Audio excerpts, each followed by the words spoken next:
یہ میں آپ سے یہ جاننا چاہ رہا ہوں، میں اب آپ سے اگلا نقطہ یہی اٹھا رہا ہوں کہ یہ جو اسی دن کی 19 تاریخ کی پریس ریلیز ہے وہ مور لیس سیم ہے. لفظ جو سیکنڈ لاسٹ لائن جس میں لکھا گیا ہے کہ the ministry of foreign affairs express the state of Qatar's hope that this important step will contribute to ending tensions on the border between the two brotherly countries. Border کا لفظ یہاں لکھا ہوا ہے جو پہلی ایکس کے اوپر ٹویٹر کے اوپر ان کی وزارت خارجہ کی جانب سے پریس ریلیز آتی ہے کہ دونوں جو برادر ممالک ہیں وہ بارڈر پر سرحد پر ہونے والے معاملات کو اس کا کوئی حل ڈھونڈ پائیں گے. لیکن پھر جو ان کی موفا ہے منسٹری آف فارن افیئرس، ادھر جو پریس ریلیز آتی ہے اس میں لفظ بارڈر کی بجائے صرف یہ لکھا جاتا ہے کہ ہم امید کرتے ہیں کہ the two brotherly countries will form a solid foundation for sustainable peace. یہ کہا جا رہا ہے کہ یہ پہلی دفعہ نہیں ہوا. اچھا، میں خود اس کا عینی شاہد ہوں. ایسے انڈرسٹینڈنگ خود نیگوشیٹ کی ہیں جس میں ہمیشہ دیکھیے یہ بڑی دلچسپ بات ہے کہ چاہے طالبان کی حکومت تھی یا اس سے پہلے اشرف غنی اور حامد کرزئی کی حکومتیں تھیں، اس معاملے پہ سب یونیفارم ہیں. دو معاملوں پہ بلکہ یونیفارم ہے. ایک تو یہ کہ بارڈر کا لفظ وہ نہیں آنے دیتے، کسی بھی دستاویز میں ان کی کوشش ہے کہ نہ آئے. پاکستان ہمیشہ یہ کہتا ہے کہ انٹرنیشنل بارڈر ہے. دوسرا جو ہندوستان کا وہاں عمل دخل ہے وہ بھی میں نے تو اس دور میں اشرف غنی اور حامد کرزئی کے دور میں اپنی آنکھوں سے دیکھا ہے، لیکن وہ بھی اسی طرح جاری و ساری ہے. چاہے ہندوستان نے وہاں سرمایہ کاری کی ہے اس حکومت میں، چاہے ان کو سپورٹ آفر کی ہے، لیکن آپ دیکھیں نا پاکستان نے پوری کوشش کی، پہلے بائی لیٹرلی یعنی براہ راست بات کر کے، پھر چائنا کے ذریعے ٹرائی لیٹرل کیا، اور ابھی ماسکو میں ملٹی لیٹرل ہوا تو ماسکو پروسیس تھا.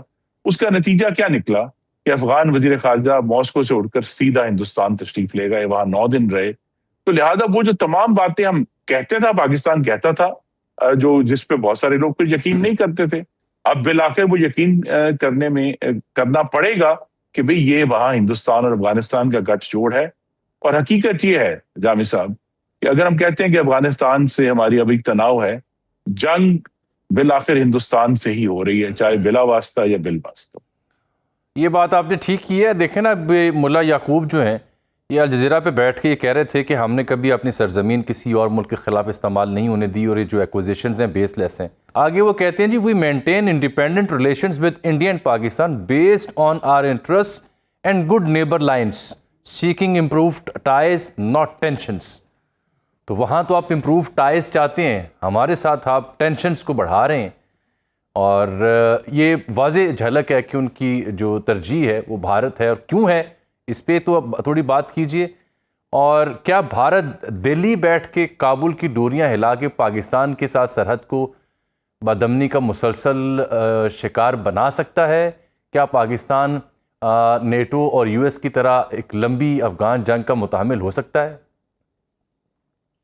جی دیکھیے اس طرف کوئی منظم فوج نہیں ہے، تو لہذا پاکستان کے لیے وہ عسکری چیلنج اتنا بڑا نہیں ہے. لیکن دیکھیے بھارت نے، میں اب اپنی کیا سرائی کر سکتا ہوں، یہ کوئی سرکاری سٹیٹمنٹ نہیں، جو میں نے اس کا مشاہدہ کیا ہے کہ ہندوستان اس حکومت پر پیسے خرچ کرنے کے لیے تیار ہے جو پاکستان پہلے نہیں کر رہا تھا، اور امریکہ اب سے کچھ مہینے پہلے صدر ٹرمپ کے آنے سے پہلے کر رہا تھا، لیکن اب انہوں نے بند کر دیا. امریکہ نے جو اپنے انخلا کے بعد بھی وہ مختلف مدوں میں افغان گورنمنٹ کو سپورٹ کیا کرتے تھے، جو پچھلے اب 8 مہینے سے بند ہے. اور اس میں محسوس یہی ہوا ہے کہ ہندوستان نے اس خلا کو اپنے سرمایہ سے پور کیا ہے. تو وہ جو اس وقت افغانستان کی حکومت ہے غالباً اس وجہ سے ان کے زیر اثر ہے کہ اور کہیں سے انہیں براہ راست فنڈنگ نہیں ہو رہی اپنے ملک کو چلانے کے لیے. پاکستان نے اس پہ بہت کوشش کی ہے، لیکن غالباً جو ایشو یہی ہے کہ اٹ فالوز دا منی، جو ان کی پالیسی ہے.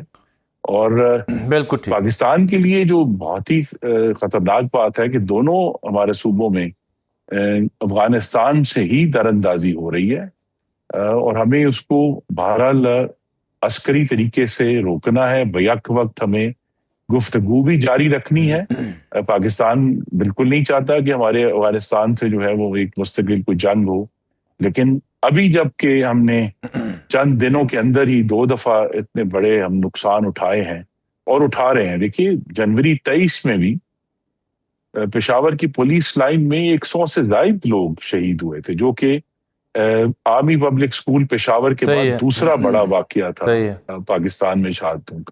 تو یہ معاملہ جاری ہے، اور یہ اب کوئی حادثہ نہیں ہے کہ 2021 میں طالبان کی حکومت میں واپس آنے کے بعد پاکستان کے اندر دہشت گردی میں اب 4 سال میں تقریباً کوئی 400 گنا یعنی 400% اضافہ، یعنی 4 گنا اضافہ ہو چکا ہے۔ تو ان کی جو انٹینشنز تھی وہ کلیئر تھیں، کلیئر رہی ہیں۔ ہم نے اپنی آنکھوں کے آگے پردے لگائے ہوئے تھے کہ جی یہ شاید ہمارے کوئی بہت شکریہ جناب خرم دستگیر صاحب آپ کے قیمتی وقت کا۔ کہہ رہے ہیں کہ ہمارے پردے تھے جو اب ہٹ رہے ہیں، اور دہشت گردی اگر ہوگی تو جواب دیا جائے گا۔ فرق نہیں پڑتا کہ لفظ بارڈر لکھا ہے یا نہیں لکھا ہے۔